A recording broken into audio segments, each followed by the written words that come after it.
Chibujan bito gigok so soja resto Rossi bidef si so soja resto Nulu bidef si so soja resto Collabora fet chafta busa para el resto Sosu achiki ak so soja resto Sosu ginara ak so soja resto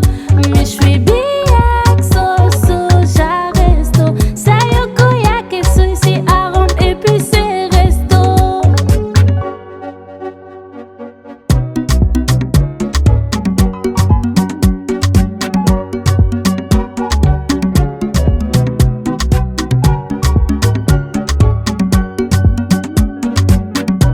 Resto, so commencé d'Otokobay.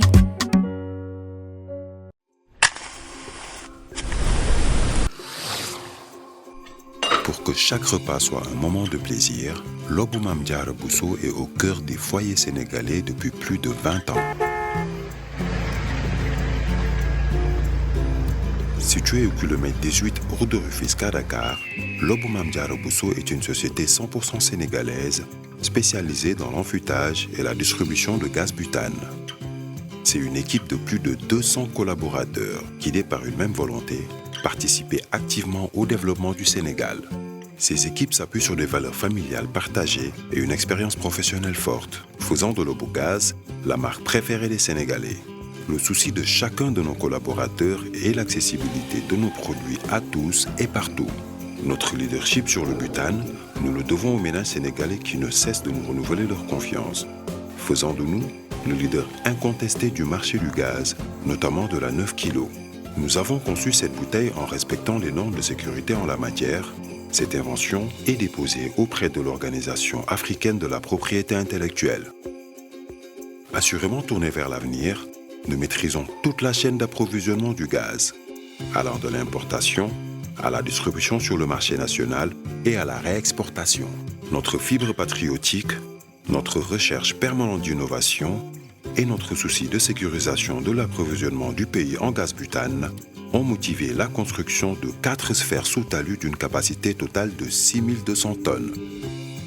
Lobou Mame Diarra Bousso est ainsi le numéro 1 au Sénégal et dans la sous-région en stockage conforme de gaz butane. Nos lignes de production comportent 7 carrousels, composés chacun de 12 bascules automatiques et de 5 autres bascules manuelles, soit une capacité de production de 9000 bouteilles par heure, ce qui nous permet d'approvisionner le marché sénégalais en toute fiabilité. Le gaz butane reste un produit inflammable et parce que la sécurité est primordiale pour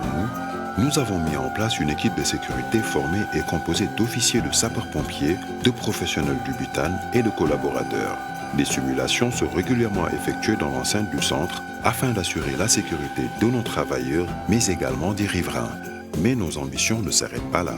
Nous diversifions aussi nos activités pour devenir un acteur majeur des produits pétroliers.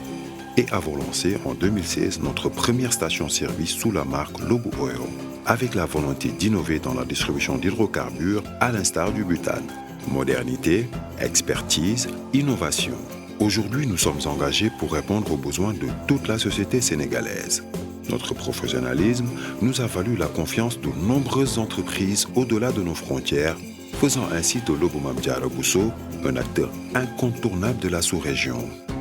Demain, notre ambition est de renforcer notre présence en Afrique de l'Ouest pour conquérir de nouveaux marchés. Pour continuer à vous accompagner partout, et parce que vous méritez toujours mieux, Lobou Mame Diarra Bousso ne cesse d'innover, de voir plus loin.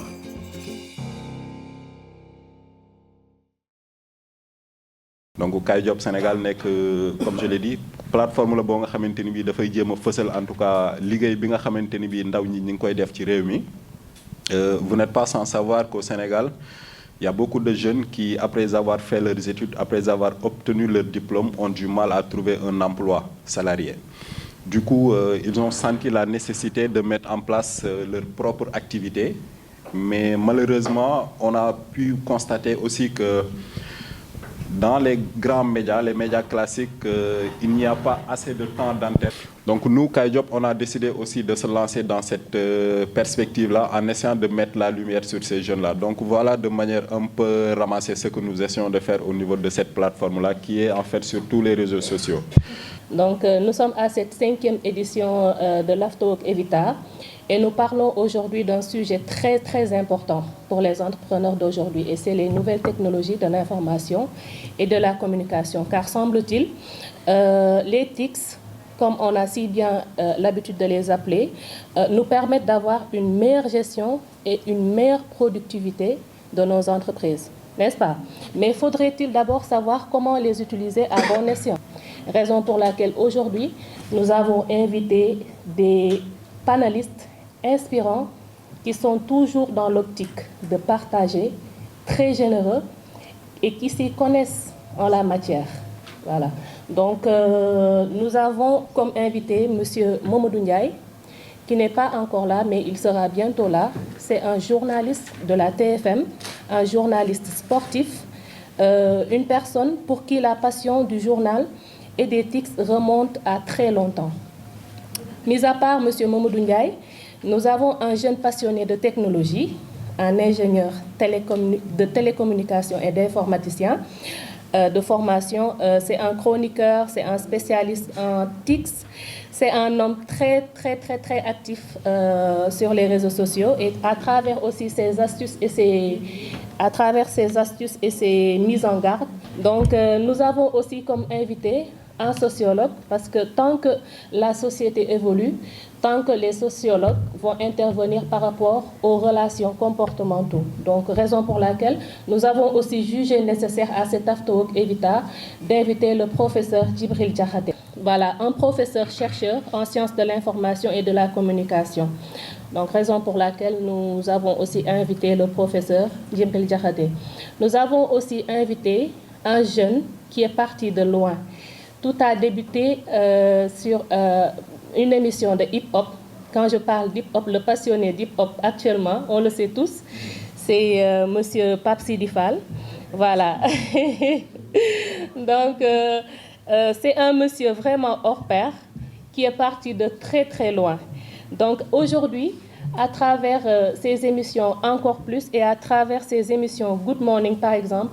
il nous fait découvrir en permanence l'utilité des réseaux sociaux.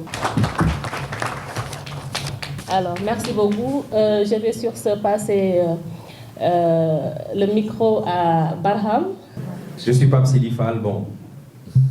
un journaliste qui a fait une formation de journalisme à l'école de Abdoulatif Coulibaly et qui finalement devient un animateur de rap à la télévision. Et quand il prend la parole, on dit « Waouh, mais pourtant animateur de rap, il est intéressant. » Alors que je suis tout le temps en étroite collaboration avec les jeunes parce que je suis jeune. Je les écoute, je les vois, ils parlent. Je suis présentateur d'une émission qui s'appelle Good Morning à la 2STV. Je présente une émission à iRadio, je présente aussi des émissions dans CNN pour retracer les parcours des personnes qui pourraient être utiles à la société. Je suis en quelque sorte un fou parmi vous. Je suis à TFM. Voilà, di nuyu ñi ma bokkal plateau bi l'éminent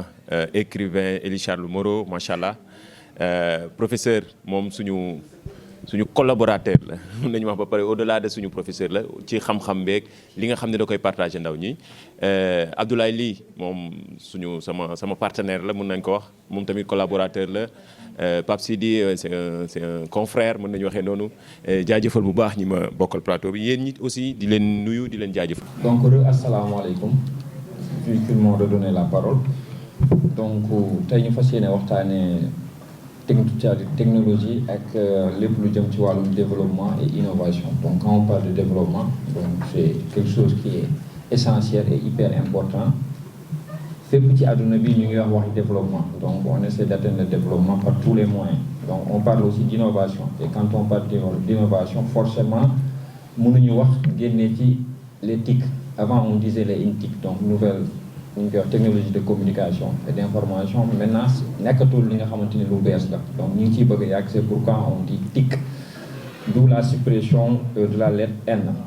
Donc c'est quelque chose qui a pris en otage le monde su ma waxee qui a pris en otage le monde donc amul dara lu ñuy def te mënuñu utiliser technologie. La preuve, regardez les caméras qu'on a devant nous. Ay jamono 20 ans ci ginnaaw nit ñi dañ doon yanu caméra yi teg seen benn genou ci suuf di filmer ak ay fil yu bari yu topp seen ginnaaw. Maintenant on n'a plus besoin de ça, donc tout a été miniaturisé. Donc vous avez des cartes SD donc ak ay capacités extraordinaires, donc dem ba 512 gigas ngeen koy dugal ci seen caméra yu ndaw yi di filmer, et tout ça c'est grâce à la technologie. Donc beaucoup d'entre vous ont des AirPods, koo gis mu ngi langal ay écouteurs am, donc te ay jamono c'était pas possible. Donc avant dañ doon am ay radio cassette et cetera bu ma fi naree di expliquer lan mooy innovation, donc dañ fiy fanaan. Même les micros sans fil qu'on utilise, donc ci innovation la jóge, parce que on utilise des fréquences, donc des fréquences qui sont calculées par des scientifiques. Fréquences yi mi ngi jaar ci ngelaw lii ngeen di nooy te mënoo leen ci teg seen ay bët. Donc ça c'est l'innovation. Donc fépp foo munti dem, que ça soit en médecine, que ça soit même ci côté agriculture, parce que maintenant on parle d'agriculture de précision. C'est quoi l'agriculture de précision? Donc dañuy étudier suuf si. On n'a plus besoin de faire comme ni suñu maam yi doon def, di xool ndax suuf si c'est cultivable et cetera. Maintenant c'est des capteurs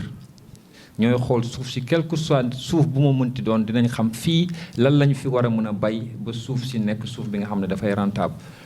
Soxlaatuñu aussi di def ay arrosage, c'est-à-dire ay pompe goutte à goutte pour arroser, parce que maintenant on utilise des drones. Donc des drones yi nga xamante ni dañuy am ay réservoir yu mag, donc ci la ñuy def pesticide bi, ci la ñuy def li ñuy arroser. Donc en un temps record, donc le drone peut parcourir des hectares pour faire l'arrosage. Donc là on voit qu'on a gagné du temps, parce que arrosage yi nga xamante ni bu nekkoon doomu aadama daf koy def en 3 wala 4 jours, un drone fait ça en 1 heure de temps. su ñu ñëwee ci wàllum njaayum suuf foncier, maintenant pour lever des terrains d'hectares, maintenant c'est des drones qui font ça. da ngay yëkkati sa drone ñu survoler territoire bi dafa la lever bi. léegi topographie dafa nekk li nga xamante ni dafa yomb.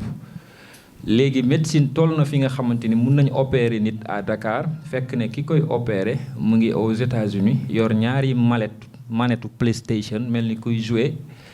donc di opérer nit ku nekk fii. Donc vous voyez technologie fi nga xamante ni moom la toll. Mais li tax ñu ñëw toog fii fas yéene waxtaanee technologie, c'est-à-dire dañ koy orienter ci wàllum entrepreneuriat. Donc parce que je vois que fii tout le monde est entrepreneuriat, même ñun salariés yi sax ñu ngi xarmat à côté, parce que comme ni ko américains yi di waxee born to lead, c'est-à-dire da ngay am philosophie bi nga xamante ni da nga koy demee, c'est-à-dire yow da ngay tu es né pour diriger. am na ci ay universités yi nga xamante ni boo fa génnee yu mel ay Harvard, ay Yale, ay Stanbridge et cetera, tu n'as pas le droit de tendre la main pour am salaire. yow li nga war a def mooy teg en place entreprise bu nga xamante ni da nga ciy jël ay doomu aadama di leen ci fay. Sénégalais je vois que maintenant ils commencent à avoir cet esprit. ñu commence am esprit entrepreneurial, parce que ñu fi présenté yëpp ils parlent de PDG. Bien vrai que ñun ni ñuy utiliser mot PDG ak luy PDG bokkul, parce que pour être PDG il faut nga am une direction générale, te direction générale dafay composé wu ay direction. Da ngay am ay direction technique, direction finance, direction et cetera et cetera. On peut pas être PDG de 4 wala 5 personnes. Donc c'est une expression bi nga xamante ni commencé nañ ko utiliser parce que ak CEO comme LinkedIn foo tourner gis ay CEO, c'est des expressions yi nga xam ne il faut ñu leeral ko balaa ñu génn fii dem ci ay jotaay yu mag di présenter wu en tant que PDG. Après suñu joxee suñu carte, nit ñi bu ñu duggee ci site bi dañuy gis ne 2 wala 3 affaire kese la ñuy def. ak PDG dafa nekk lu mag, comme groupe de presse bi nga xam ne am na télé, am rajo, am lépp, kooku il peut se dire PDG. Directeur général mooy ki nga xamante ni il a des directeurs. Un directeur général dafay am directeur de l'informatique, directeur des finances, directeur nangam. Comme tey man fi may liggéey direction générale de la comptabilité publique et du trésor, il y a un DG. Maintenant il y a des directeurs, il y a le directeur de l'informatique, directeur de la comptabilité publique, directeur de dette publique, directeur DCI, directeur contrôle externe, etc. Donc terme yooyu dafay baax aussi bu ñu nekkee ci entrepreneuriat ñu koy leeral pour ñu koy xam, parce que un entrepreneur est appelé à voyager partout à travers le monde, parce que entrepreneuriat mi ngi doxee ci networking mooy jotaay yu mel nii, ndaje yu mel nii yi am ci àdduna bi nga dem participer, bàyyi sa carte de visite gars yi di ko gis.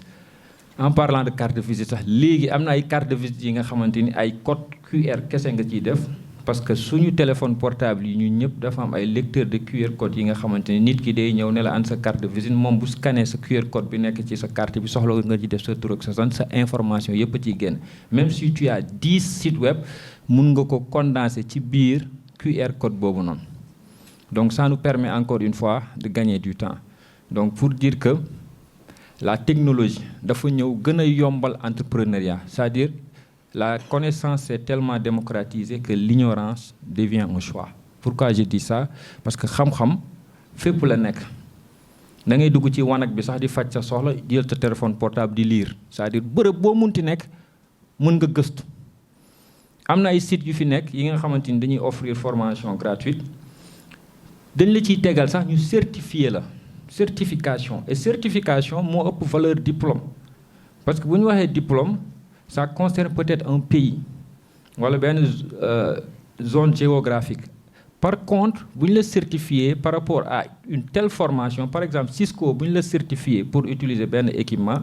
ça veut dire que yow tu es international fépp foo dem ci àdduna bi mën nga utiliser certification boobu c'est pourquoi je dis que par exemple technologie wala informaticien mënul chômer ci àdduna bi parce que langage yu ñu utiliser c'est valable partout. En Chine, Java, c'est Java là-bas. Java Sénégal égale Java Chine égale Java Turc égale. C'est-à-dire, dañoo commencé di daaneel barrières yi di dugg ci internationalisation. Le fait que technologie crée village planétaire boobu c'est pas des théories c'est-à-dire pratique la moo tax il faut ñu intéresser wu ci TIC yi. Ça nous permet de gagner du temps. Ça nous permet de gagner énormément de choses. Preuve bi gën a palpable bi nga xamante ne ñun ñëpp on l'a vécu et vu mooy mbas mi Covid-19 ba mu teewee ñun ñëpp gis nañ entreprise yëpp dañoo daanu excepté entreprise yi nga xamante ni anticiper woon nañ seen transformation digitale mooy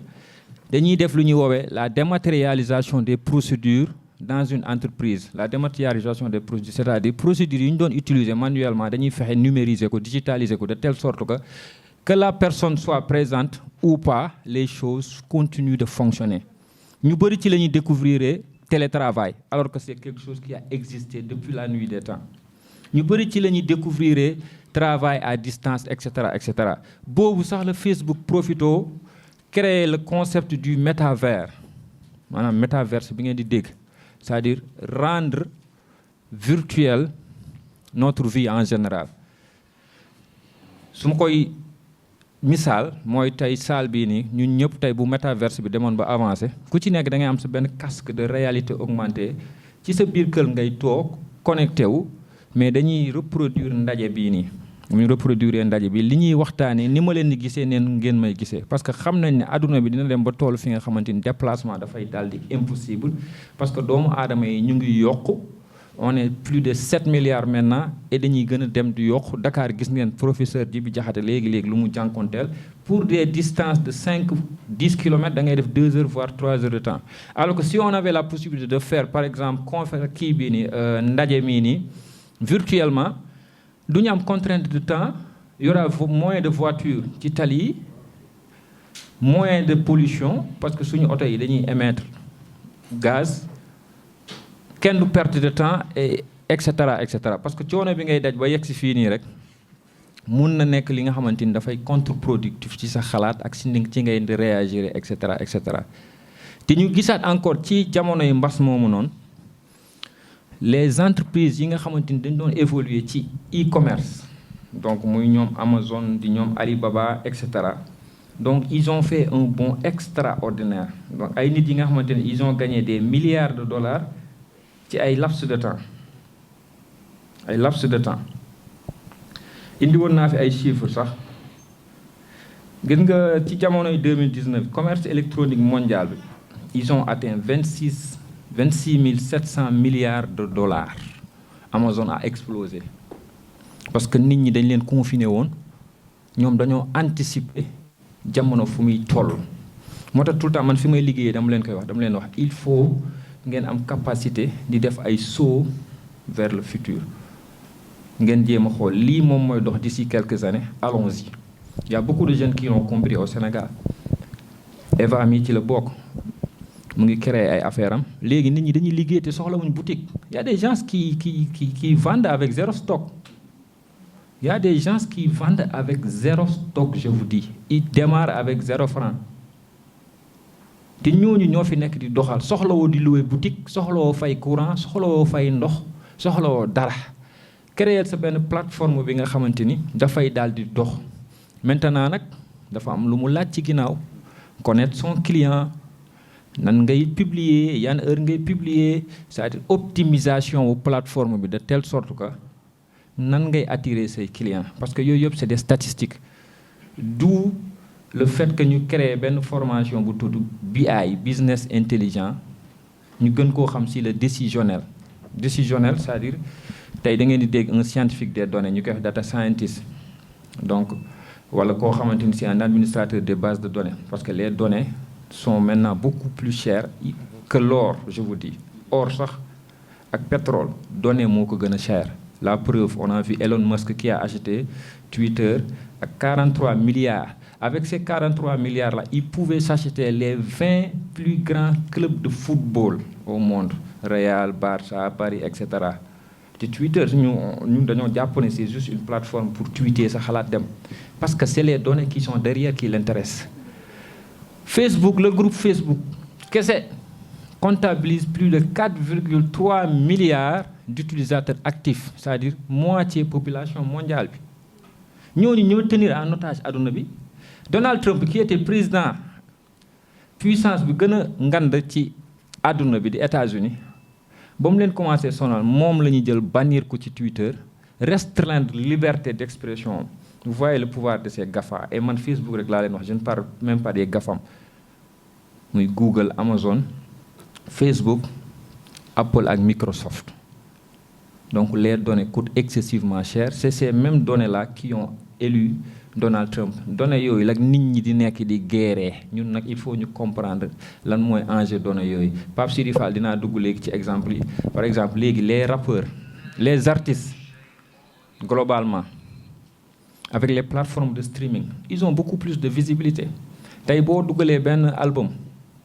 ci sa plateforme de streaming soxlaatoo ñu lay compter CD yi nga jaay. Maintenant outil décisionnel bi ma leen doon wax sànq ci musique bi laa leen koy càmbaralee pour ngeen comprendre ko di nga xam yow ci 7 titres yi ban titre la ñuy gën a déglu benn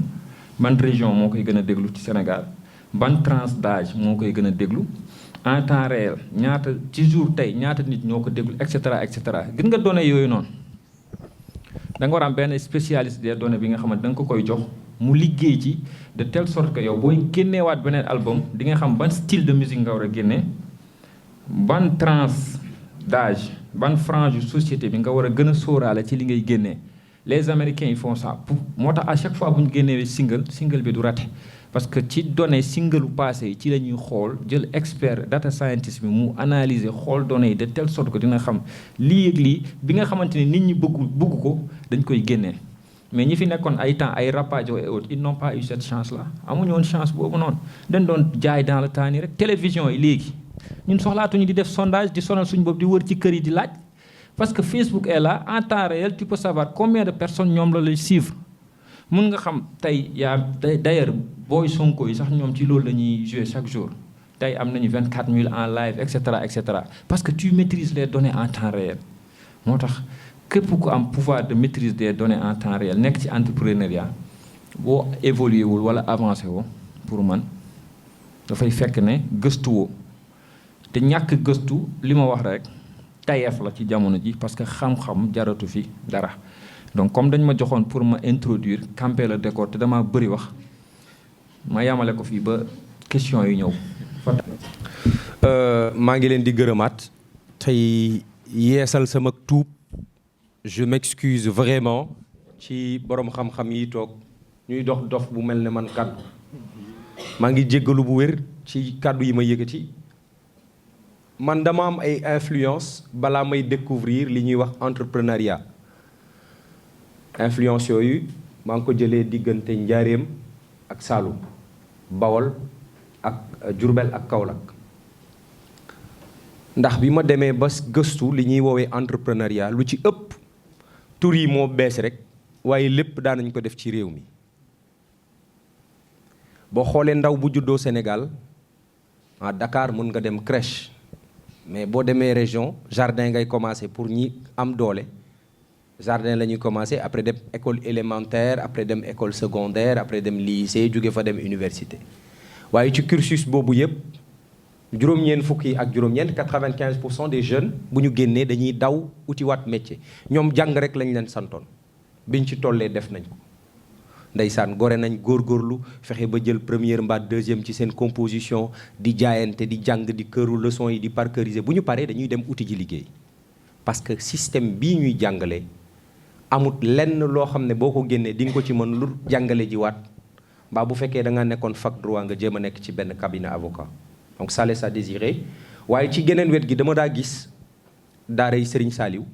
ñi fa génne tey ñoo nekk ay grands commerçants importateurs ñoom ñoo nekk ay grands agriculteurs ñoom ñooy gérer yenn secteurs yi gën a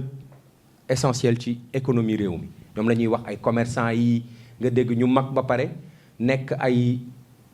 grossistes après di jox détaillants yi ci koñ yi wala taalibey maam Abdoul Aziz wala c'est-à-dire si modèle économique boobu ba tey ki ñëw di la jàngal entrepreneuriat indaalewu ko dama am lu ma doon wax Abdoulaye lii léegi maa ngi ko koy dee ci bi muy wax naan ko sama gars yi sol costume xam naa tem ñu foog ne ñoom laay waxal mais pour man ñi ma gis ñuy jàng management ak communication wala entrepreneuriat dañ leen a teel a solal karawaat dañ leen a teel a takkal karawaat di leen woowee les jeunes leaders bu ko defee français bi dana njaxlaf lool waaye defin wi day des daal du am Pastef ndax nit bu desee ci wërsëgam mu xam ne ñeent fukki junni mbaa juróom benn fukki junni la nar a am diggante weer ak morom ma gàtt na lool ci dundu doomu aadama la vie elle est trop petite pour ça man ngaa sàkk liggéey di ci daan sa doole fexe ba keneen am ci liggéey c'est-à-dire aujourd'hui ci modèle bi ñu nekk di jàng ci société bi ñu dëkk dëppawul ak ni ñu bëgg mu doxee ndax dafa am ñoo xam ne ils sont dans leur optique si seen xel c'est des leaders c'est des chefs d'entreprise et ça c'est un blocage quand tu es bloqué dans ce cocon là boo si xasee ba dugg bulle boobu dootoo ci gaaw a génn ma tu parles de marketing de soi nga dem marché njóobentaay bu njaareem ñu ne la jaaykat day neex deret da ngay neex a bëgg sab client boo ko gësut da nga koy laaj ña mu daan àndal ah diw de dem naa fa sa jaaykatu salade bi de mu ngi lay laajte c'est-à-dire yooyu dafa bokk ci suñu ay culture xoromu kër gi nekk ci ginnaaw moom mooy safal kër gi yooyu bu ñu ko accaparé xam li ñu am xam yenn valeurs yi daf ñuy dimbale ci suñu jëflante bu ñuy jëflante ak nit ñi maa ngi koy noté léegi takk sa biir da ngay gis koo xam ne sama xarit la sur le Saint Coran moto la yor di livrer ba mu yàgg mu góorgóorlu ba jëndaat beneen moto moom Chekacha lay reeree après wala mu dem César benn palaatu yàpp bu ñu def ñetti frites ak ñeenti xobi salade ñu ngi ko koy jaayee 17000 mu ñëw naan ma j'étais à César mais foofu affaire bi dafa cool chill ma ne ko góor booy ut da ngay xam ne utkat bokkul ak pokat utkat bokkul ak pokat laal sa cere def ci ñaar fukki dërëmi meew ak juróom suukar boo amul suukar sax nga dóor noonu xam ne damay ut bokkul ak am na oto yoo xam ne bu ma gisee ay jeunes entrepreneurs di ko dawal dama naan mais déedéet bul def loolu oto bii du oto utkat oto amkat la oto boo xam ne loo yor station ne ko roppat ci yow ngay taal clim di doser foog ne yaa ngi ci nekkoo ci en fait c'est que on a ce rapport avec les gens au Sénégal on vit si regardu nit ñi te loolu boo demee daara daf koy teel a damm ci yow maanaam orgueil boobu dafay rey entrepreneur yu bëri ci Sénégal nekk jula maanaam nekk baana nangu ne mën naa bañ a am dara sax nit am ko mu dem mu ràng ma ko ma nangoo ñëw jaayaat ko su ma ci amee sama bénéfice delloon dara ca ndey ja jëlaat commencé waat góorgóorlu nit mën naa bañ a yor dara góorgóorlu ba am ci suñ duggee ci wàllu technologie li nga xam ne Abdoulaye Ly moom ma ko gën a maîtriser te man ma ciy des fois góorgóorlu ndax damay faral di jànkoonteeg ñu mel ni yéen ñu ñëw ci sama ay plateforme que ce soit sur le digital que ce soit à la télé am di Barham pour témoigner ma leen di jox kàddu di leen déglu dama seetlu ne ñu ci bari comprendre ñu enjeu yi boo xoolee avantage di jaay ndox mi def ko statut WhatsApp doo fay magasin doo fay luyaas doo fay juuti amoo benn taxe booy fay donc outil technologie bi dimbali la ba nga mën a jege ki mën a nekk sa potentiel client te doo ci dépenser benn dërëm. beneen bi des mooy da nga créer emploi ndax bu la Abdoulaye li ne maa ngi Pikine yónnee ma ñetti pagu ndox da nga ko jox livreur bu yeggee kooku Abdoulaye li jox ko li mu koy jëndee ba pare fay ko nga xam ne yow di nga am ñeneen ñoo jàppale. beneen bi des mooy li ñuy wax ay stories ci internet la stories dafa am solo soo jëlee sa Instagram wala nga jël sa Facebook wala nga jël sa Twitter bu leen xeeb wala Snapchat wala TikTok privilégie leen ay stories parce que nit ñi dañu leen dugal ci benn genre rambaxaay boo xam ne bu naree gudd rek dañ naan xaaral ma dem surtout booy jaay da ngay gis dañuy swiper yéen ñii sax da ngeen koy def boo gisee kii porté yéen ñiy jaay seen problème mooy seen statut yi day mel ne ay peru course dafay teg loo ta bari donc nit ñi ils n'ont pas le temps nga taxaw naan waaw daal lii ñëw na jóge na ba Dubaï nangam sax on n'a pas le temps mais le produit mais le prix waxal pointure bi ci am surtout le prix on gagne du temps su ma intéressé ma envoyé la ci en stories réponse ne la waaw ñi nekk Instagram dee leen faral di dem ci spam yi parce que si vous n'êtes pas abonné à la personne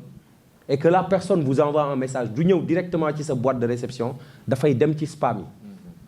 bu demee ci spam yi fekk kii ba mu ko soxlaa 10 pièces nekkoo fa woon fekk jëndi na ko ci keneen tu auras fait de la publicité pour une autre personne. beneen bi des mooy reels damay gis am na benn xale boo xam ne dafa taxaw daal ne gars yi jël ko dagg ko sample ko ak Jason Broker mais jël ay photos yu rafet par exemple Eden Mark benn produit boo xam ne bon entre parenthèses dinaa si ñëw peut-être si subtilité publicité bi des fois li ñu tubaab yi di rawee mooy TF1 wala M6 wala yeneen télé nasaraan si mën ngaa taxaw pendant 30 minutes ñuy publicité et tu ne te rends pas compte que le temps est en train de passer te ñu ngi lay publicité c'est pas lassant mais fii da ngay gis par exemple su ma jëlee Adja day am fukki bongo man ñu sol couleuru Adja am benn jigéen bu ñu wane mu dem duggi bongo maan yi di way naan booy safal Adja ci gën booy ramana Adja ci gën léegi bongo maan yi di tëgg même rythme ñu wane ko moom muy dem di nduggi fi muy nduggi yépp dañ ko brandé ak Adja léegi mu indi produit bi dugal ko ci biir kër gi commencé ko moxoñ muy dugg ci mu koy def ci togg bi c'est-à-dire on voit le produit on entend le produit et il y a une voix off qui vient à la fin du spot pour dire Adja safal bi gën c'est-à-dire en un temps record si benn 45 secondes saturé loon nañu ma ba man produit bi dama naan mais ñi seen produit bi bëri na problème subtilité ci publicité bi mooy dañ la wan benn boy boo xam ne c'est censé être drôle am na fu Will Smith di mbéjee benn gain ci Oscar yi passé keep my wife on your ñu dugal benn genre musique tëg léegi yow nga teg foofu sa ay photo c'est agréable à regarder c'est pas du génie hein léegi boo bëggee xam naka lañ koy defee tu vas sur Google nga ni comment faire un montage comme ça on t'explique du début à la fin c'est pas compliqué waxuma waxu problème ñu am xam-xam man problème ñu amul xam-xam laay wax beneen bi des mooy avoir une visibilité sur Google mais des fois damay comprendre bu fekkee da ngay jaay téléphone Wiko mënoo am visibilité sur Google malheureusement parce que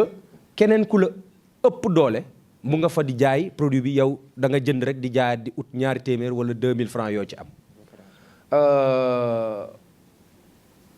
termes yi entrepreneurs yi di utiliser lu ci bari boo ma ci wax rek mën naa laa wax lu muy tekki ci wolof te boo xamee lu muy tekki ci wolof dafay yomb ci jëfe ko ci yow c'est quelque chose de très basique en général c'est quelque chose de très simple mais les gens ont tendance à le compliquer de manière à ce qu'ils vont te le dire en anglais et toi tu dis ouais c'est du merchandising xam naa lañ ko tuddee suyeer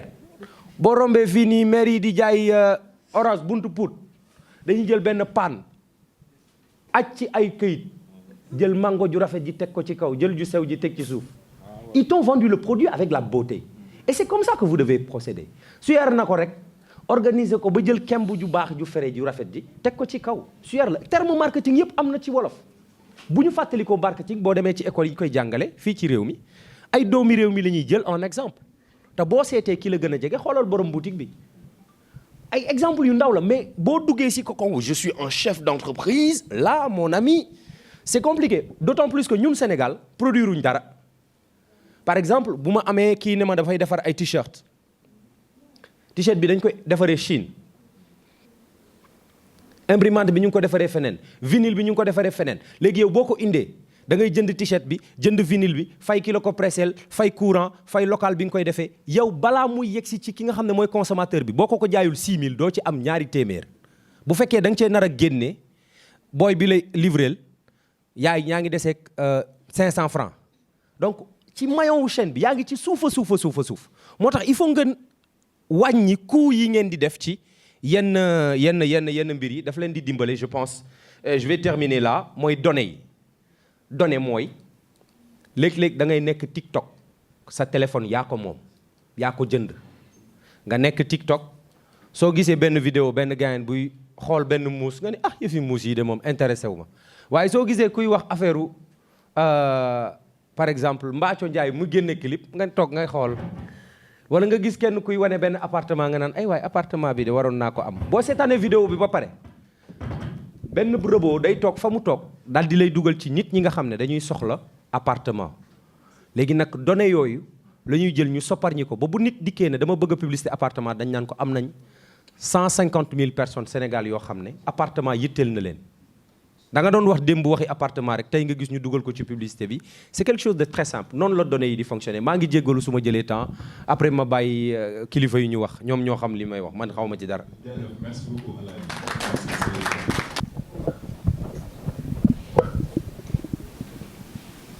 Voilà. Avant nous y sommes. C'est une promesse que je tiens. Mais avant d'aller plus loin, il faudrait déjà que je décline mon identité pour une nouvelle fois. Je m'appelle Élie Charles Moreau. Je n'ai pas la tête de l'emploi. En général, quand je décline mon identité, les gens s'attendent à voir cette couleur de la dame là. Ce serait très long à expliquer. Pour synthétiser en général cette déclinaison d'identité, j'ai l'habitude de dire que je suis un Saint-Louisien qui se réveille à Dakar. Et quand je le dis en général, les gens se font une espèce de rewind mental pour savoir qu'en fait, il y a eu la colonisation française et il y a eu énormément de Français, pour ne pas dire de Sénégalaises, qui se sont laissés séduire par les Français. Ça a donné effectivement ce métissage-là dont je suis issu. Je n'ai pas la tête de l'emploi, je suis musulman. Et par la grâce de Dieu, j'ai fait les 5 lieux de prière fondamentales, les 5 lieux de l'islam. La Mecque, Jérusalem, Fès, Tivaouane et Touba. Il me reste Ndiassane et Keur Medina Baye. Je ne manquerai certainement pas de le faire. Ça, c'était une parenthèse. Et sous le contrôle du professeur Djibi Diakhaté, une parenthèse a prédestination d'être fermée. Hein, Aminata? Voilà, je la ferme donc pour entrer à l'essentiel. Il est très difficile de me faire sortir un vendredi, un samedi et un dimanche. Quand je le fais en général, c'est que ça vaut la peine. Entre contemporains, je le dis assez régulièrement, on ne se lit pas forcément. On ne s'écoute pas forcément, on s'épie sûrement. Je me suis donné le temps de regarder Evita Dressing, je ne sais pas quoi. Comment ça s'appelle en fait le truc? Parce qu'en fait, au nom de la virtualité, effectivement, nous devenons des êtres de curiosité au pluriel et nous nous intéressons aux images et aux textes qu'on nous présente. C'est le monde qui va ainsi. Et cela fait que quelque part, elle est devenue une amie virtuelle. Et étant une amie virtuelle, effectivement, il m'arrive véritablement d'avoir de ces postes. C'est comme ça qu'on dit en langage moderne, je crois. Le résultat des courses, c'est qu'en fait, quand elle m'a invité, je n'ai pas hésité parce que je l'ai suivie, parce que je sais qu'elle ne fait pas dans les côtés mauvais des NTIC, comme on dit, etc. Et que véritablement,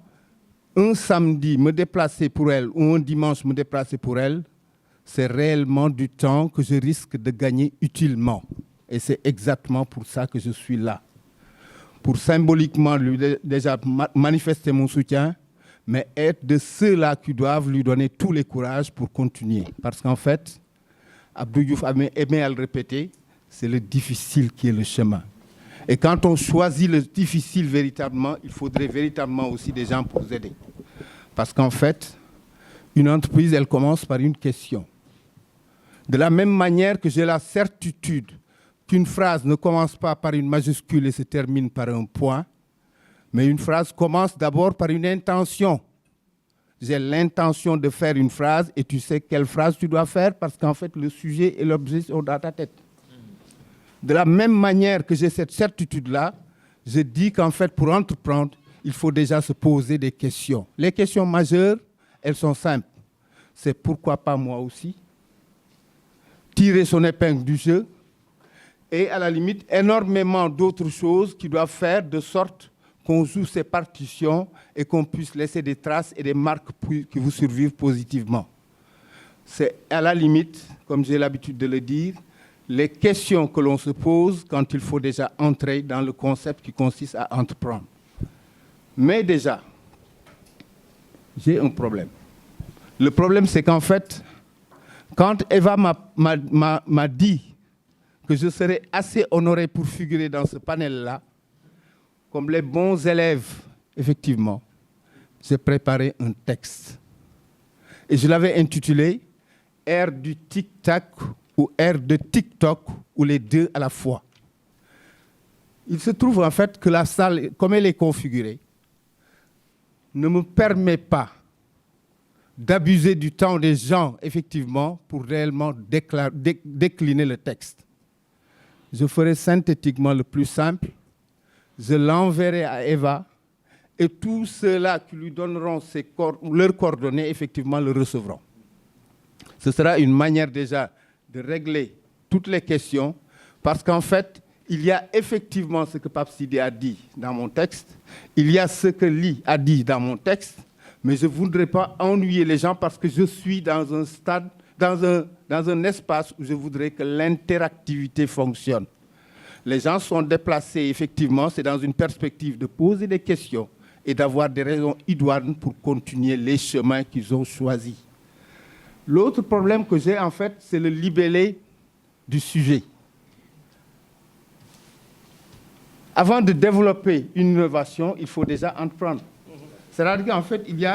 c'est peut-être, bon, c'est une langue étrangère, on va dire, effectivement, etc. Mais déjà, quand on dit TIC et entrepreneuriat, effectivement, je ne sais pas comment on l'a libellé en fait, mais dans ma tête, j'ai essayé de dire qu'en fait, il fallait déjà dire des TIC et de l'entrepreneuriat, des TIC et du développement de l'innovation, des TIC et du développement de l'innovation dans l'entrepreneuriat. Quand il n'y a pas de socle, et de socle qui soit culturel, effectivement, il y a certitude de rater le coche à tous les coups. La Chine l'a compris en 1966. Beaucoup d'entre vous n'étaient certainement pas nés. Pour faire comprendre au monde entier, et aux Chinois singulièrement, que pour des omelettes, il faut d'abord casser les œufs. C'est un sacrifice de 5 millions de Chinois réticents qui a abouti à aujourd'hui la Chine qui devient la locomotive du monde. La Chine communiste qui régule les marchés économiques du monde et à la limite qui s'est toujours bâti contre les marchés. Pour dire simplement que le temps marche et qu'en fait, effectivement, c'est par le zèle que j'ai dit que je vais monter ce mouvement-là, que je vais le lancer pour montrer que véritablement, depuis 60 ans, on passe à côté. Senghor a failli le réussir, il a réussi ses partitions, effectivement, ne serait-ce qu'en mettant en exergue la culture et au début et à la fin du développement que tout le monde chante, mais sans être en aptitude de mettre des contenus dans ce contenant-là. J'ai monté une maison d'édition, le Nègre International. C'est après avoir beaucoup lu, après avoir beaucoup écrit, mais de façon dilettante, comme je dis, effectivement, que je me suis dit, j'ai envie de faire comme Césaire, j'ai envie d'être comme Senghor, j'ai envie de ceci, de ceci, de ceci, de ceci. C'est comme ça que l'on entame quelque chose. Vous ne vous êtes pas levé un beau jour pour dire que j'ai besoin d'entreprendre. Il y a véritablement des référents autour de vous, ou dans vos lectures, effectivement, ou dans les choses que vous découvrez, qui font que quelque part, vous avez répondu à cette question, pourquoi pas moi aussi? Le résultat des courses, c'est qu'en fait, je me suis investi dans un secteur qui s'appelle l'édition livresque, et qui fait qu'au pays de Senghor et de Cheikh Anta Diop, ce n'est pas qu'on ne lise plus, mais les objets de lecture ont changé. On ne lit plus forcément des livres, mais on lit des feuilles de paie.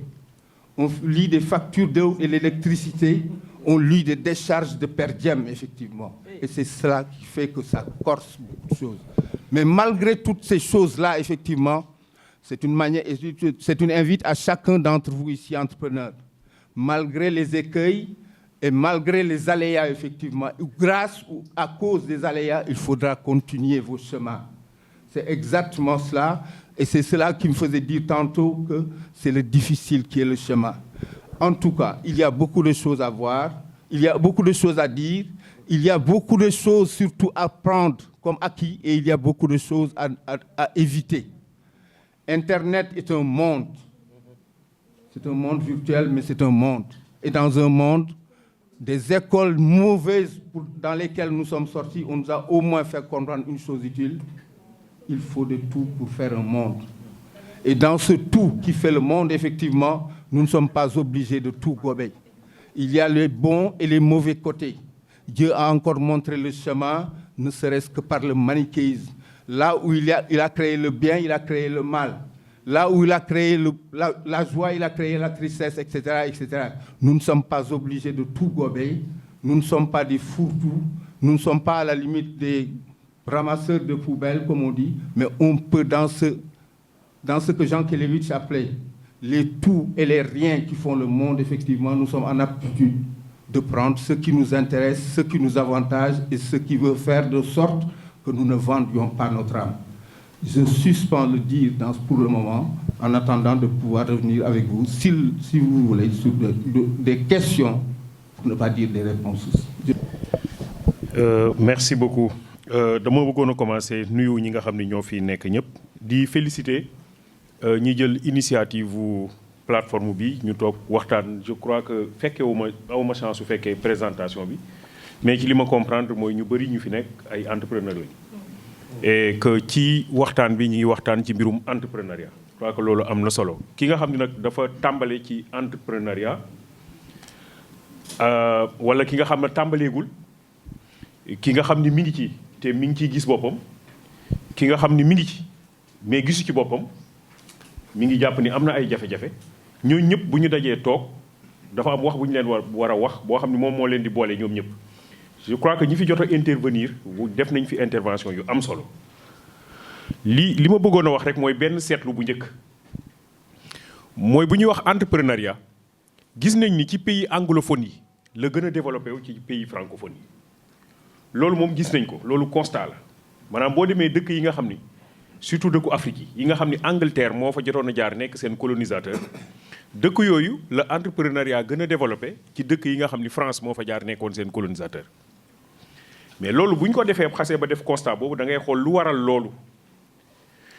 bokk na ci li ko waral anglais yi bu ñu la mësaanu coloniser dañ lay bàyyi ak sa bopp donc duñ la coupé ak sa milieu tandis que français bu ñu la coloniser dañ lay coupé ak sa milieu. or entrepreneuriat mënoo koo wax bu fekkee ni amoo connexion ak sa milieu xëy na am na sama benn vidéo bu ñenn ci yéen seetaan bu may wax gardien bi bon li xaw na reetaandu mais li ma doon bëgg a wax foofu rek mooy gardien boobu noonu dañ ko ne mënuñu laa jël ci entreprise bi parce que yow amoo adresse mail mais li tax mu mujj nekk un grand opérateur commercial un grand opérateur économique mais c'est parce que dafa dox ci benn mbedd gis ni mbedd boobu moom am na lu mu soxla te loolu mu soxla ci mbedd bi yëpp amu fa looloo tax en réalité dafa am lu mu soxla woon dox ci benn mbedd mu soxla ko lool mais mu gis ni ci mbedd boobu yëpp amul benn boutique buy jaay lu mel noonu mu ni kon lii xel la xëy na man bu ma ko jaayee du ñàkk ni mbedd mi am na ñeneen ñu fiy jaar ñu soxla loolu mais problème bi ñun nag mooy dañ dul dox ci suñu ay mbedd kon du ñu xam li nga xam ni moom la mbedd mi soxla boo gisee moo wax ni du ñu dox ci suñu ay mbedd mooy dañ ñoo coupé ci suñu ay mbedd dama mës a dem Foundiougne di xaar bac bi temps yooyu bac bi moo doon def naa léegi am na tali mais temps yooyu bac bi nga doon jël par force bi nga ñëwee gaare war a taxaw ba di xaar bac bi presque 1 heure de temps mu ñëw bëgg naan café gisuma foofu kenn ku ko fay jaay après ma ni boo attaaya sax moo ko amee baax na mais amul kenn ku fay jaay foofu ci quai bi ma ni mais ñii xale yi Foundiougne yi bu ñu amoon idée defar fii benn affaire bu ndaw rek di jaay café wala attaaya du ñàkk ni am na ñuy taxaw ci bac bi di xaar 1 heure de temps boobu ngay xaar dama wax café ak attaaya rek mais am na leneen loo xam ni nit yi mën nañ koo soxla xëy na boo ko fa defee compliqué wul loolu war na mën a dox. alors bi ma demee fi ma doon dem ma rencontré ay jeunes yu dëkk foofu man leen mais man de dama xaar ci bac bi lu yàgg te yaakaar naa ni foofu ku fa defoon dara daal nit ñi du ñàkk lu ñuy soxla bi ñuy toogee di xaar noonu dinañ ko war a mën a jënd. ñu ne mais grand yow xam nga ni ñun duñu dem foofu di jaay ay café ak ay attaaya 1 an après ma dellu fekk benn tubaab bu fa ubbi benn terrasse defar ko ba mu rafet di jaay café di jaay ay sandwich yu kenn xamul ba pare jël leen ñoom ñu koy liggéeyal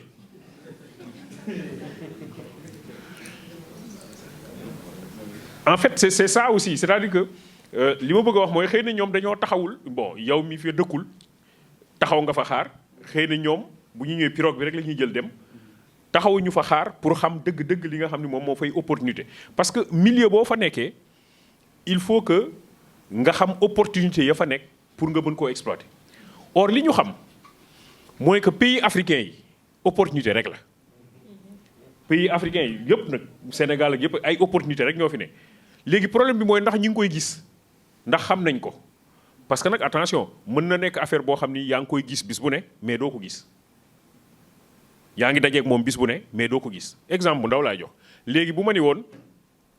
11000 naag ñaata lañ koy waxee ci wolof non 11000 du xaalis dañuy compter 11000 ñaata la non yow noppil non 10 ñaata la 10 ñaata la bu ñuy compter fukk voilà léegi 11 ñaata la 11 laa wax fukk ak benn léegi 11000 ñaata la fukki junne ak benn bien léegi 10001 ñaata la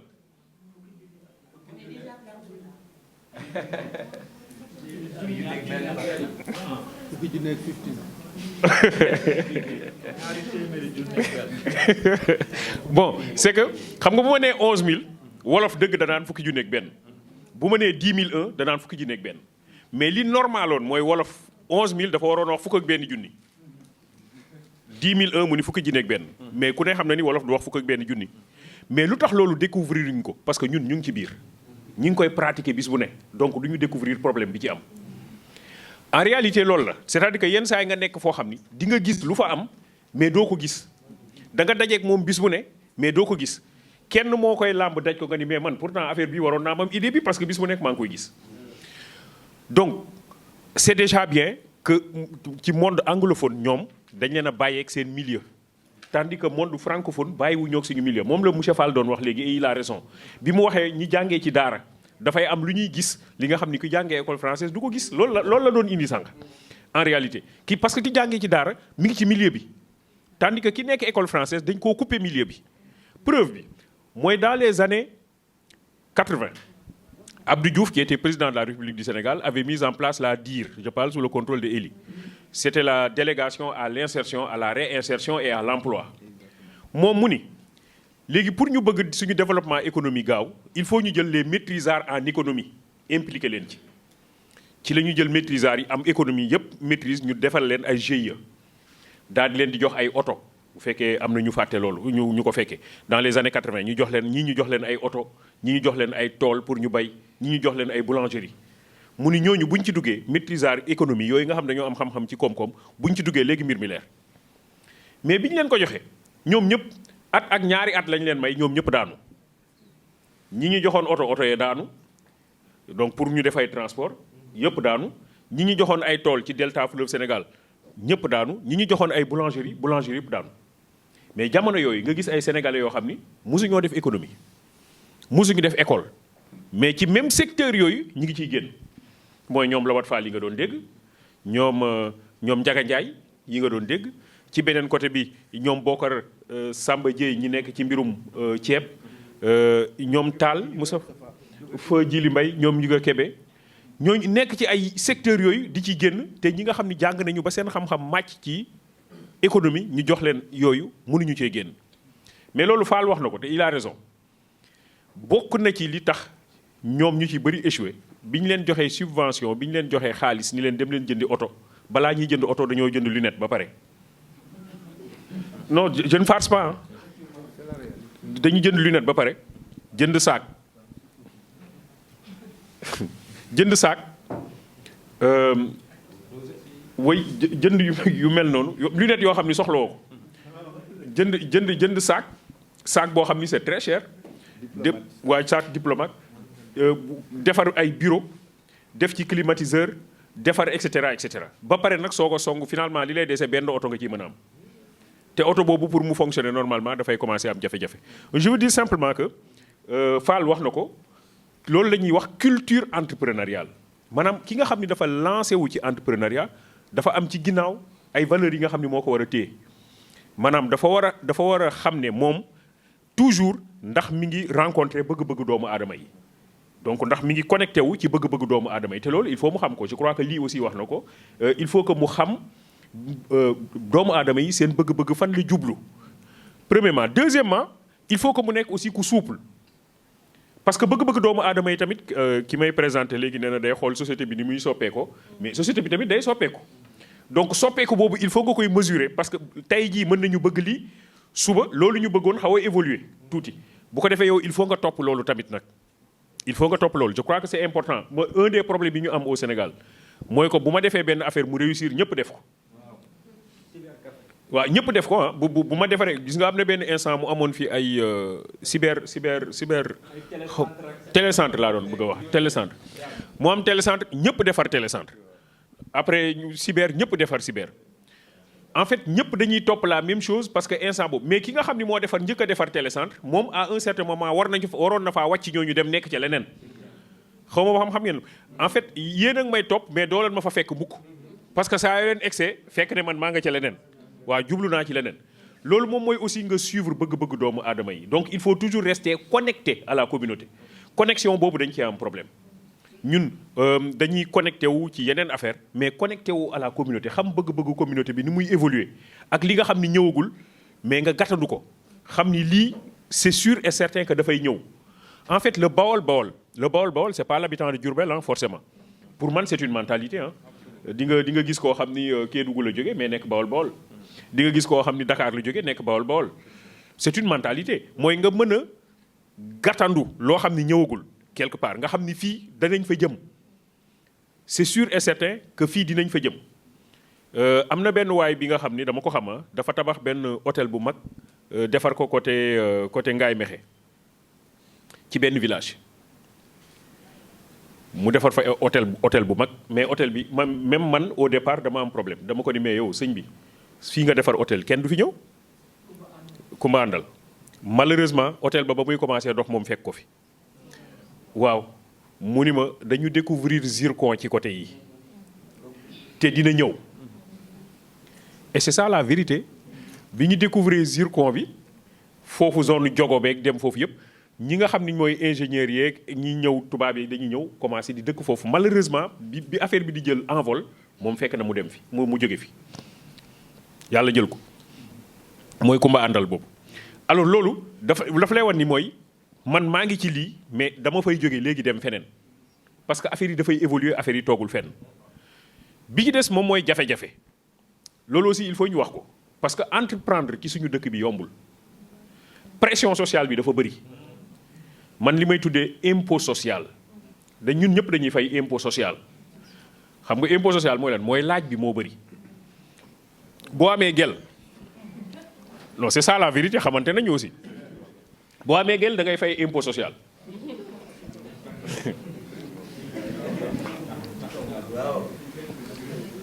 bon waxuma doo am gel aussi ah waxuma loolu de mais nga xam rek ni da ngay fay impôt social te da nga yore affaire boo xam ne mi ngi soog a démarrer xëy na def naa Pape Sidi mi ngi waxtaane lu mel noonu mais waroon na cee boole aussi gel ban façon gel nga war a am bon là aussi dina compliqué ça va être compliqué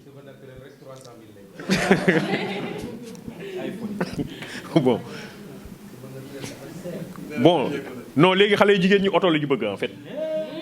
ah non mais loolu ñoom ñëpp oto la ñuy dawal te doo leen jox n'importe quel oto ah oui donc li ma bëgg a wax mooy impôt social bi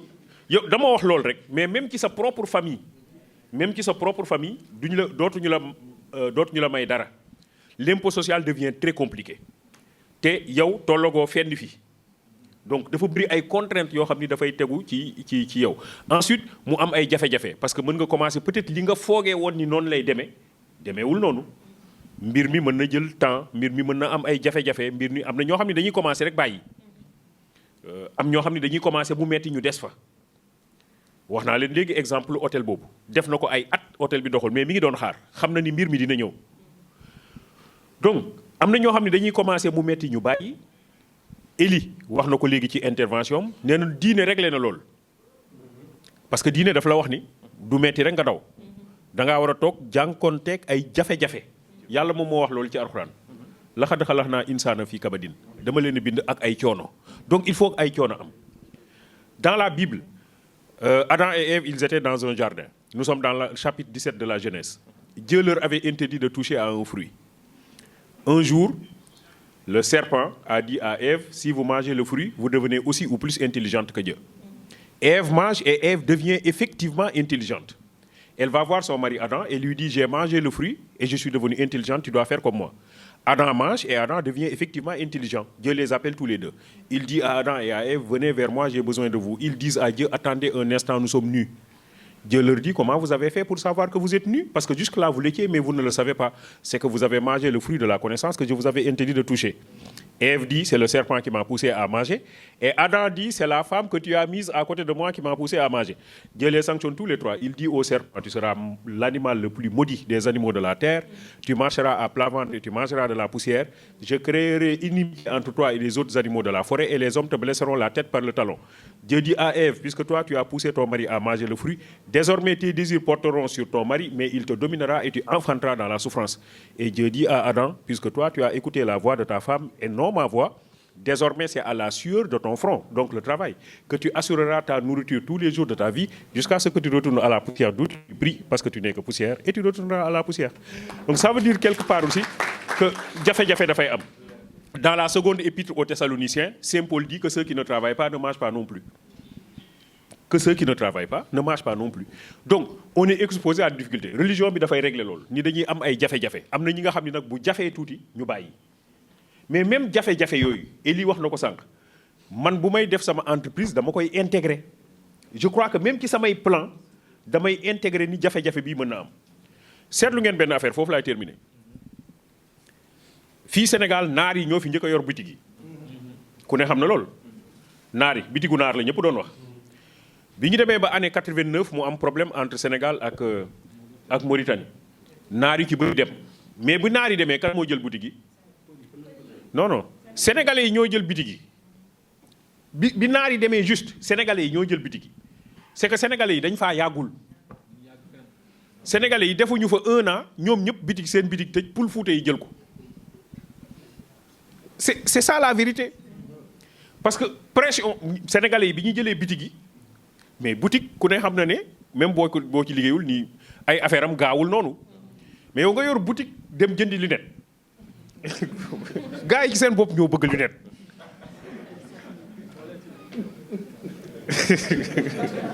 bon man il y xaw ma nu mu def ba takkul lunette sax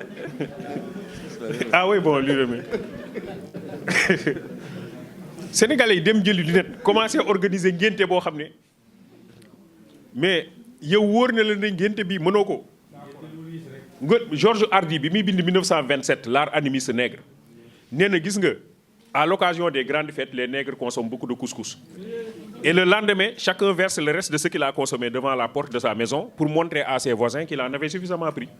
Et il dit une semaine après, il meurt de faim, lui et sa famille, parce que son grenier est vide. Non, la ñuy dundee boobu ba léegi. C'est-à-dire que yaa ngi yore bitik la muy meññ bëriwul nga bëgg cee organiser sëy boo xam ni mënoo ko organiser ci ngénte boo xam ni mënoo ko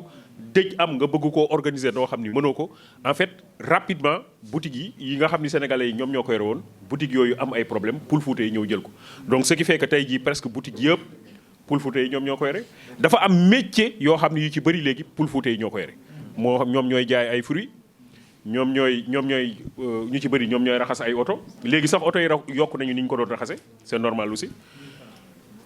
1000 francs ak 1500 la. Et ils ont entrepris de faire des enfants. Bon voilà. Voilà c'est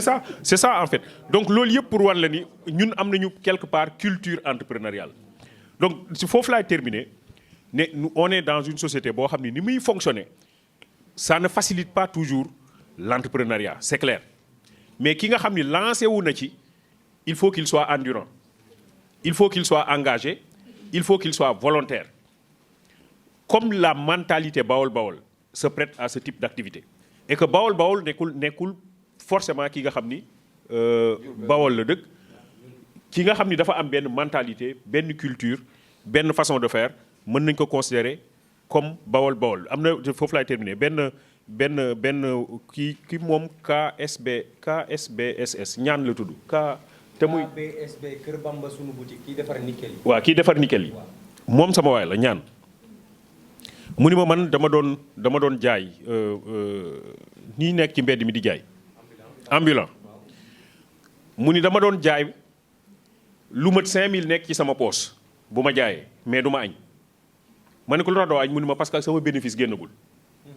mu ni ma 5000 mi ngi sama poche waaye bénéfice bi génnagul comme génnagul mënu ma añ xam nga kooku nga naan mais lu tax doo añ xaalis bi mi ngi ci sa poche mais xaalis boobu nekk ci poosam moomagu ko moom lu mu moom lay añee. Je crois que loolu Fall wax na ko léegi il a parfaitement raison il faut que effectivement mu am benn mentalité boo xam ni moom mooy accompagner l'entrepreneuriat maa ngi leen di gërëm di leen sant jërëjëf. On m'avait proposé $100 par heure. Quand je l'ai calculé, ça faisait 4 700 et quelques. Wallahi lazim, j'ai préféré mon pays parce que dama gëm ni que ñun ñoo mën a defal réew mi. Képp ku fi ñëw accord lay signé accord de pêche yooyu rek la ñuy signé su ma gisee professeur Djibril Diakhaté que je suis très régulièrement su may seetaan Pape Sidi Fall mu nekk benn jeune boo xam ne il est instruit jël référence ci mag ñi c'est très important. Serigne Cheikh Ahmed Tidiane dafay wax ku amul wéeruwaay neex a bu max te li ma ragalloo man actuellement nii ma ci tiit mooy ñun yonent bi waxoon rek jamono dina toll foo xam ne ñu ne xobu garab yu daanu ñooy yem ngelaw bi ñëw yóbbaale ñu am na ko fi souligné léegi dañuy def 30 minutes ci TikTok te yàlla wax na ci alxuraan wala asr ci temps dafa cher duñ ci bàyyi xel am na ñoo xam ne bu ñu xëyee suba ba ngoon jot seen avenir la ñuy foowee suba ba jant soo seen avenir la ñuy foowee sunu gaal gii li mu jaraloon mag ñi ba ñuy def fi loo xam ne nii tubaab ñi moom lañ ñu ñeewee il faut que ñu yeewu pour xam ko alhamdulilah bu ñu amee jeunesse bi nga xam ne ferñeent mag ñi mi ngi leen di jam moo tax genre yi organiser ko mu am importance parce que li lay animé boo jegee ki nga xam ne nii animé wu ko rek mën na koo animé bu yàggee ki ñuy fal si ñun lay jóge bu boobaa ñun ñëpp ñu mën koo accompagner pour suñu gën gaal gi mën a dem ci kanam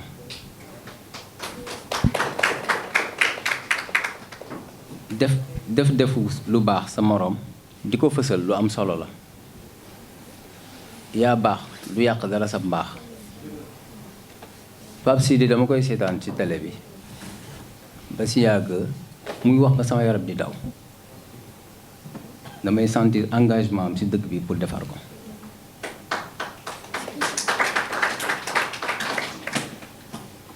Pour être un blanc ma gis am di ma envoyé ko message man ne ko damaa soxla numéro Pape Sidi parce que man képp kuy defar gaal gi wallahi lazim fii laa lay def moo tax ma créé sunu gaal sama yite jom fit ak ngor moo koy dawal dafa am loo xam ne dañ koo am mag ñi teg ko suñu loxo rikuwaay bu ñu sàggan ba mu réer bu yow mal xayaame lu ñu wax mag ñi nekk xale warulaa tere am jom ci mag ñi laa ko doon déggee pëndum tànk gën pëndum taat ci mag ñi laa ko doon déggee donc nous sommes tellement riches moo tax ñuy soxla professeur Djibi Diakhaté ba passé on a eu la chance d'avoir le professeur Massamba Gueye on a eu la chance d'avoir Oustaz Alioune Sall gis nga dafa am loo xam ne bu ñu réeree rek ñu sànku heureusement benn Pape Sidi Fall mi ngi toog 2STV di rey di yeewaat xel yi histoire yi ñuy raconté yi yëpp daf maa dal dama leen raconté benn histoire bu ndaw quand bi may njëkk am sama diplôme en électricité en froid et climatisation dama dem CCBM ñoom ñoo ma contacté ma fay liggéey defuma fa sax 2 mois Matar Mboub son frère ibbi benn boutique showroom Albert Sarou en 2000 ñu ne ma yow comme yaa ci gën a kale kañ dem foofu nga accompagner ko ma nekk ak moom par des promesses non tenues chaque fois mu ne ma non dama lay embaucher non dama lay embaucher may jeexal weeri rek ba def fa 2 ans yàlla dogal ma doon nekk en état ma koy yóbbu am retard 1 heure de temps bi ma ñëwee secrétaire bi dama léegi comme yaa fi am permis de conduire yaa waroon yóbbu technicien yi seen chantier après nga door dem sa boss Matar boobu nee na pour nga jox ko demande d'explication pour foo nekkoon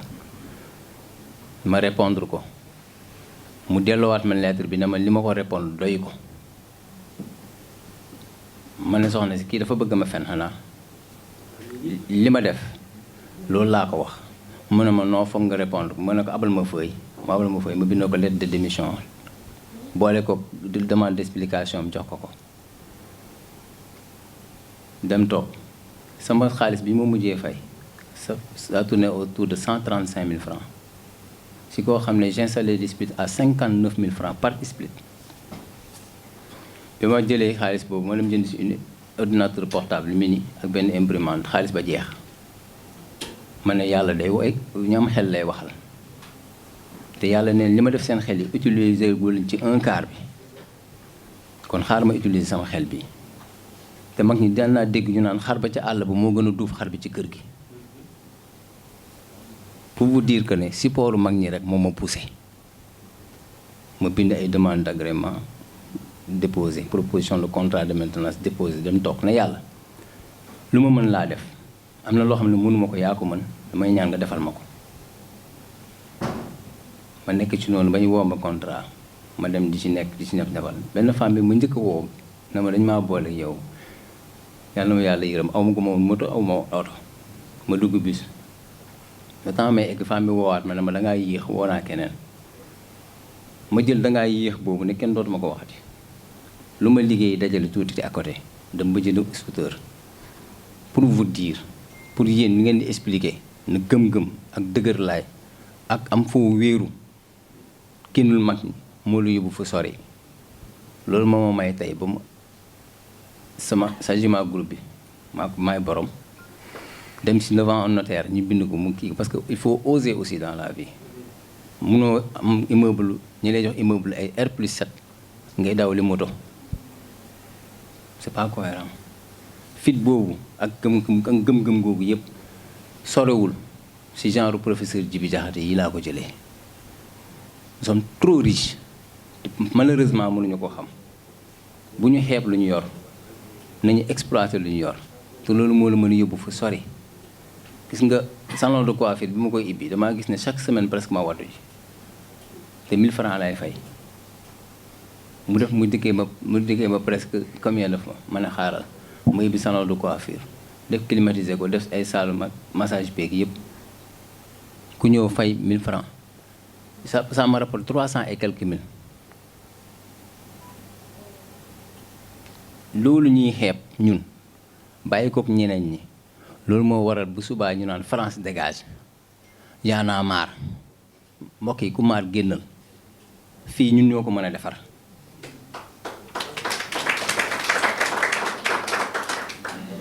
France dégage doo ko dégg Chine doo ko dégg Angleterre parce que dañu entreprendre ba pare li am di def kaay job fexe gis benn jeune mu nekk ci ruqam mu fësal ko may ko courage ba mu dem ca kanam loolu la ñu soxla il faut que ñu maasante te buñ ci génnee mag ñi c'est très important encore une fois c'est pas le chemin qui est difficile mais c'est le difficile qui est le chemin suñu président Abdou Diouf moo ko wax et nee na connais-toi toi-même et deviens qui tu es pour ne pas monopoliser ak kii bi rek pour rafetlu encore une fois seen teewaay fii di leen remercier bu baax a baax et vous dire que vous êtes des exemples pour moi voilà jërë ngeen jëf. Je suis journaliste reporter, j'aime pas le mot journaliste reporter quoi. Je suis à TFM. Voilà di nuyu ñi ma bokkal plateau bi l'éminent écrivain Elie Charles Moreau macha allah professeur moom suñu collaborateur la mun nañu wax ba pare au-delà de suñu professeur la ci xam-xam beeg li nga xam ne da koy partager ndaw ñi Abdoulaye Ly moom sama partenaire la mun nañ ko wax moom tamit collaborateur la Pape Sidi c'est un confrère mën nañu waxee noonu jaajëfal bu baax ñi ma bokkal plateau bi yéen ñi aussi di leen nuyu di leen jaajëfal et puis ci waxtaan bu am solo bi monsieur l'entrepreneur aussi di ko jaajëfal ci explication yu simple yi et puis mu mën a am compréhension bi nga xamante ni je pense bien que ni assemblée bi gars yi accepté kii nañ ko nu ñu koy waxateeti jël nañ ko accepté nañ ko te c'est important parce que genre communication yu ni mel surtout di waxtaan ak ñun on est de la même génération on peut dire hein quand on parle de l'entrepreneuriat quand on parle de TIC quand on parle de nouvelle génération j'aime pas trop ce mot nouvelle génération bu ñu nekk la les choses évoluent et on évolue avec waaw loolu moo ci gën a am solo affaire yi day évoluer te ñun dañuy évoluer avec donc pour entrer directement dans le vif du sujet sànq maa ngi fi dégg ñaari wax sama lamine bi di raf maa xalaa te formation professionnelle professeur sànq mi ngi doon wax lu am solo mbirum planification c'est hyper important mais ñu tamit li may wax toujours sama benn professeur sociologue la woon ba léegi Ibrahima Mbeng ni ma ko doon poser question toujours dañuy am ñun blocage ci suñu culture à chaque fois bu ñu daan toog di expliquer dama ko doon wax naan ko à chaque fois ku ci nekk sa expérience bu ko indee mën na doy cours sociologie mais du blocage bi à chaque fois dañuy am fu ñuy ci mën constat bi ma defoon mooy dafa am fu ñuy daje mooy toujours ci côté culturel bi ay toujours y a coutume y a tradition tout ça c'est un ensemble boo xamante ni dafa doon daje ci toujours suñu waxtaan surtout ci ni nga xamante ni moom la ñu bëggee ñu développer ko mais bon en tout cas mbirum entrepreneuriat ak les jeunes moom c'est hyper important dans la mesure où que TIC sànq Abdoulaye Ly mi ngi doon wax lu am solo lan lañ mën a def pour am benn valeur ajoutée ku ci nekk nag ci sa domaine bi nga nekk bi nga évoluer bi nga yaakaar ne fii nga war a mën a exceller mooy valeur ajoutée bi dafa am solo man je donne mon exemple damay ñëw di stage bon déjà bi ñu amee bac ku ci nekk dafa waxoon ne lii la bëgg a def man je me suis toujours dit que ni man lii laay def je suis né pour faire du journalisme mais lan laa war a mën a dolli au moment où les gens oui tu peux le faire mën nga dem defi concours bi mën nga dem defi concours bi dafa amoon sama benn frère bu ma doon discuter toujours ci loolu ma ne ko mais même bu ma defee concours bi je vais faire comme sama grand frère yi c'est-à-dire da ngay liggéey 60 ans après nga dem retraite toog ca kër affaire qu'est-ce que je peux apporter de plus mu ne yow lan nga bëgg a def au-delà de ça ma ne ko si mën nañ def journalisme rajo télé dem defi reportage marche sur le terrain dem defi reportage ñëw monter élément 1 minute jàll après nga def fii tu peux voilà dire que grand journalisme mais dans 10 ans le monde va changer mu ne ma ko comment ma ne ko bi may toog di waxtaan ak sama mag yi naan leen dans 10 ans c'était en 2011 naan leen nit dina toog di def live Facebook wala quel que soit benn plateforme bu mënti doon di wax àddina yëpp di ko dégg grand yi ne booy da nga yebaate mais léegi nii ñoom ñoo may woo téléphone naan ma booy li nga doon wax yëpp dëgg la. c'est pendant ce temps man lan moo nekkoon sama mën naa wax particularité dama soboon de j'utilisais internet mais dama doon xool à chaque fois dama doon jéem a gëstul sama bopp que ni man du ma toog 5 minutes ci internet sans amul dara lu ma jàng lu bees. xam nga domaine bi ma nekk mooy journalisme la léegi dans 10 ans qu'est-ce qui va changer j'entrais dans les forums je discutais avec des am na ñenn ñoo xam ne samay morom mu leer na ma samay morom la ñu je discutais avec comment le métier va changer dans 10 ans dans 5 ans dans ainsi de suite mais boobu noonu boo koy expliquer moment boobu noonu dañ naan la non booy loolu du ma sa am li je rejoins le professeur lu mu doon wax sànq que ni du ñu régler ñun dañuy bàyyi ba problème bi am rek ñu jéem a ut nan la ñuy mën a def ba régler ko alors que du ñu jéem a réfléchir planifier un peu qu'est-ce qui va changer et qu'est-ce qu'on peut améliorer de notre donc ñi nga xamante ne dañu nekk ci domaine entrepreneuriat que ça soit même bu fekkee jaay big la je donne un exemple lan moo ci mën a changer fii ak 5 ans fii ak 2 ans lan la ñu war a mën a apporter même si yaa ngi ci succès bi yaa ngi gis ne yëf yaa ngi dox macha allah lañ lay wax ñi may tooñee sama ñoom yaay chaque jour macha allah mais qu'est-ce qu'on peut faire encore après yaa ngi ci confort bi lépp macha allah mais lan moo ci mën a changer ndaxte tu peux se retrouver du jour au lendemain affaire yi changer exemple Covid. ñu nekkoon ci benn business bu doy waar lépp di dox ñu jékki-jékki tap amatul voyage amatul def lii amatul def nii ñoom ñëpp ñu ci bari dañoo chuter la preuve ñi ci gën a doxle mooy ñi nga xamante ne ñoo yoroon yenn plateforme yi les gens pouvaient rester chez eux en dehors de travailler nekk di def job à distance donc kan moo ko xalaatoon en 2020 kan moo xalaatoon loolu dans 5 ans rek bu mu sax sori 5 ans kan moo xalaatoon ni 2020 dina ñëw gars yi ku nekk toog sa kër di liggéey te pourtant nit ñi trouvé nañu solution boo xamante ne loolu la ñu mënoon def et puis ñu lay rémunérer ci loolu donc même si que rémunération bi dañ ko doon wàññeek yooyu mais loolu moo nekk à la mode ba actuellement nii te ba léegi ñi ngi xool ba xam ndax ci yenn ci entreprise yi déjà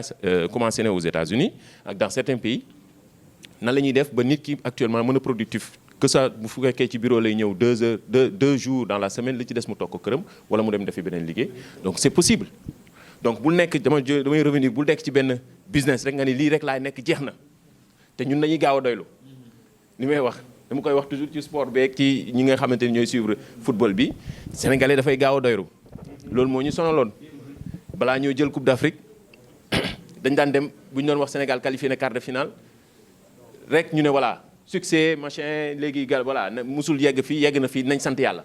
ñu dem final di ñu defetu ñu ne voilà musuñu dem final depuis quand lañ gëj a dem final 2002 bu ñu demee 2019 dem final dañ sant yàlla man leen mais dañu war a gagner lii ndaxte équipe yi koy gagner gënuñu ñu te ñu boo leen xool sur le plan structure ak organisation ñun gënuñu ñu baax organisation gënuñu ñu baax xel boo génnee fii ci dëkk yi Afrique yëpp li tax ñuy respecter sénégalais à la limite dama koy wax naan toujours Senghor li mu réussir mooy sénégalais respecté nañ ko partout en Afrique je veux dire gars yi bu ñu la gisee sénégalais foo tull dañ naan la Sénégal dafa am bayre mais chaque jour dem nañu Tunisie ma dajeeg benn naar bu ne ma sénégalais ma dajeeg moom mu ne ma man dama bëgg Sénégal ma ne ko pourquoi mu ne ma mais daal man damay réfléchir pourquoi Sénégal du gagner ça c'était en 2007 Afrobasket 2017 pardon mu ne pourquoi Sénégal du gagner ci football te Sénégal meilleure équipe yëpp yéen a ko yor mais lan mooy seen problème yi yéen ba doo leen gagner ki ma njëkk a ànd xam nga wax non mystique non ñun moom vraiment ñu commencé expliquer ay Asmara commencé expliquer ma ne ko problème bi du mystique problème ñun ñoo am problème. donc loolu nag toujours réflexion yooyu moo tax biñ ci gënee góorgóorlu ba nga résultat 2022 entre guillemets 2021 2022 bi mu nekk loo xamante ni voilà bu mu ñu kii léegi nag loolu dañ koy def aux oubliettes ñu mën a continuer ci yeneen kii on peut enchaîner des victoires je donne un exemple de formation professionnelle là comme je suis reporter sportif je donne l'exemple toujours ci côté sport bi côté football bi donc c'est juste pour rejoindre ñi nga xamante ni ñoom laa fekk ci table bi ñuy doon expliquer ci mbirum entrepreneuriat mais surtout ak jeunes yi ni ñuy mën di innover changer et mën a planifier surtout ci seen domaine yi nga xam ne ñu ngi fi nekk leneen li bon c'est juste que loolu laay jeexale mooy valeur ajoutée bi ñu doon wax dama ñëw di def stage bi ñu jógee ci côté journalisme dellu si ñëw di def stage TFM bi ma ñëwee dama ni defoon naa yeneen stage dama ni man maa ngi ñëw fii donc li may def nii yëpp ñëpp mën nañ ko ñu nañ dem defi reportage ñu nañ def bind papier yi ñu corriger après nga jàll poser sa voix après ñu nañ la woy tu as une belle voix nana nii nana léegi qu'est-ce que je peux apporter ma ne ñi ngi ci domaine u TIC actuellement en ce moment on parlait de social TV mais quand tu parles avec les anciens du ma mën a wax ba ñu ay anciens journalistes on peut dire entre guillemets ñi nga xamante ni ñoo la mag tuuti ci métier bi boo leen wax Social TV dañ naan la mais loolu mooy lan. mais yow mi nga xam ne nouvelle génération nga yaa leen di jéem a expliquer en réunion de rédaction j'essaie de défendre qu'est-ce que c'est que la Social TV. ma ne leen mooy lii actuellement nii c'est une interactivité pyramide renversée professeur loolu mën nga pyramide renversée bu njëkk ba da nga naan wax information bi fan lañ ko déggee ñu ne ci rajo bi. information bi fan lañ ko jégee ñu ne ci télé bi amul woon vérification amul woon dara maintenant c'est l'information c'est interactive ki toog seen kër mën na am information ba nga xam ne yow mi nga xam ne professionnel nga wala dara yaa ngi ci métier bi amoo ko wala mu mën la dollil donc il faut donner l'opportunité à ces gens-là ñoom tamit ñu interagir te loolu mën nañ ko def ñu faire passer ko à la télé c'était en 2014-2015 ñuy dem coupe d'Afrique ma ni mu proposé ma ni léegi mais désormais ci plateau yi on peut faire interagir les internautes muy jàll ci télé bi bi ñu ko njëkkee def ñu gis ko mooy c'était en vous vous rappelez mi ngi ci internet bi 2015 ñuy def réaction yi ma jël clé di ko daw di ko dàqante ci biir kër gi nag dugg fii dem jël réaction yi dugal ko ci biir dem ci régie bi dugal ko gars yi di gis seen bopp ci rajo mais mu gën a am audience ñëpp gis ni lii évoluer lan moo nekk bu ñu ma posé question ba ma pare lan moo nekk sa valeur ajoutée man leen man kat lii laa indi lu bees déjà am nga atu sax pour ñu recruter la ndax ne kii kat dina amal njariñ entreprise bi ndax indi na lu bees lu nga xamante ni ñeneen ñi ngi fi peut-être mën dëkkiwaguñ ko wala dinañ ko soxla ji te boobaa dañ koy dem jële ji te pour le moment mi ngi fi donc on peut reprendre donc exemple laay wax ci exemple juste laa doon joxe ci sama exemple ci valeur ajoutée ak li nga xamante dafa am solo ci loolu je vais pas retenir la parole ci li ñu doon waxtaanee dama leen nekkoon ci jël prendre en cours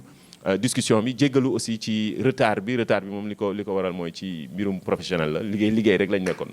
yaa ngeen jëf. ci bu jën bi toggee gog sa soja resto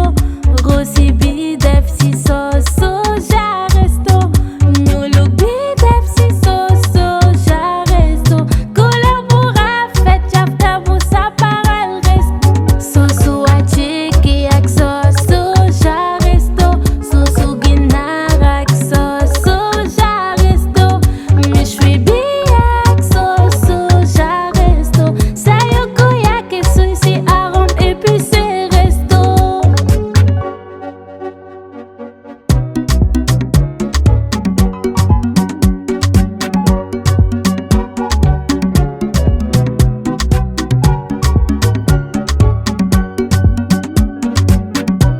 Resto soo ko mosee dootoo ko bàyyi.